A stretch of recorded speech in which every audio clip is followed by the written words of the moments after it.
Hello, I'm Victoria Pearce from Endangered Heritage, and I just want to put a few words together about some of the more vulnerable things that are in collections, museums, galleries, and libraries that you may want to consider evacuating with or taking if there's a fire or flood heading your way. These things actually are really, really fragile, and they can have an awful lot of damage occur in transit. Um, Certainly, extremes of temperature and humidity can impact on them.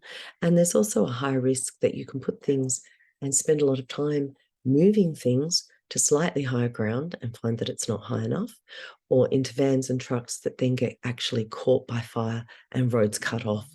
So you really need to have a very thorough plan if you're removing things from the safety and the security and the insurance zone of your gallery, museum, or built heritage site. You need to talk about your disaster plan, perhaps with your insurance broker, and make sure that you have everything that you are planning on taking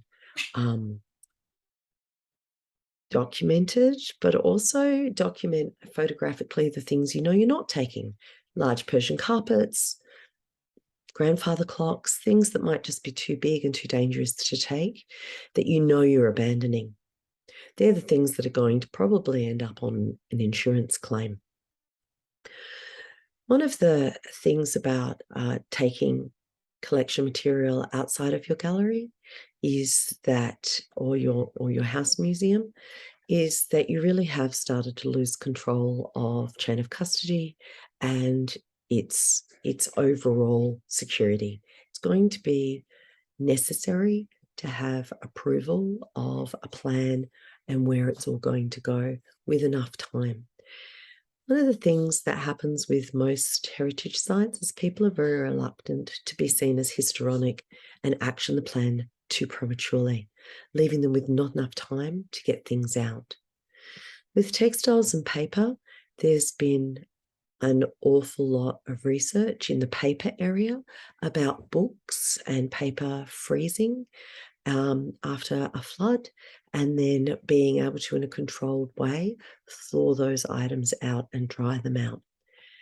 There hasn't actually been any published peer-reviewed literature about freezing textiles. So I would also like to caution people in assuming that once a textile is fully wet and soaked, freezing it is the best thing to do. Textiles, unlike a solid book, which is like a little box, are very likely to snap. Fibers are more likely to break. If you have something like a heavy wool carpet, which can take 64% of its own body weight up in water, it's actually going to become a great big solid lollipop that is going to distort and expand, taking the fibers with it.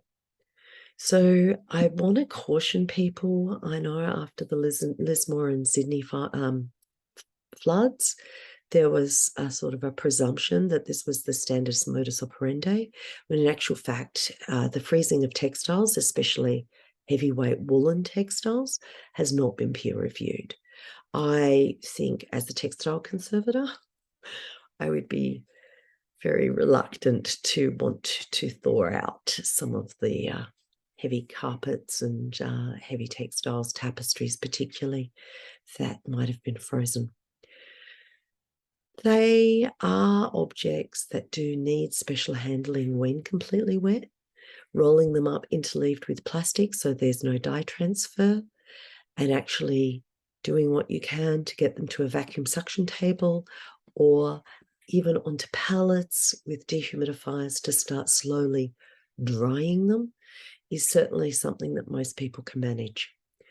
Heritage institutions, galleries, and collections should have in their disaster kit several dehumidifiers. I like the ones that do 35 litres per day, because bigger than that, and they actually start becoming a two-person lift.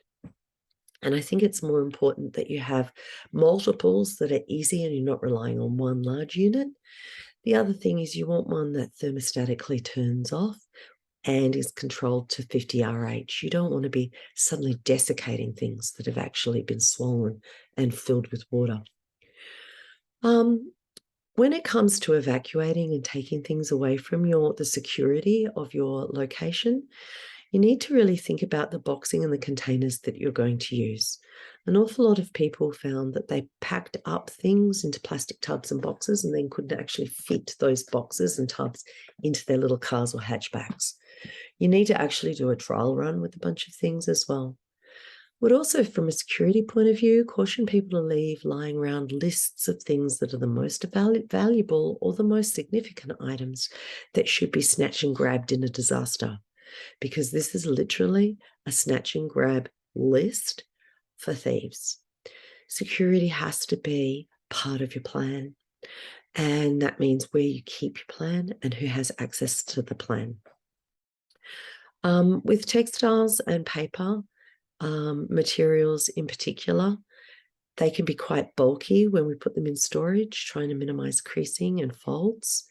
But when we start shoving things in boxes, they're going to get very damaged very, very quickly. It's a really good idea to actually have a professionally designed, subject relevant evacuation and disaster plan by a qualified conservator for collections.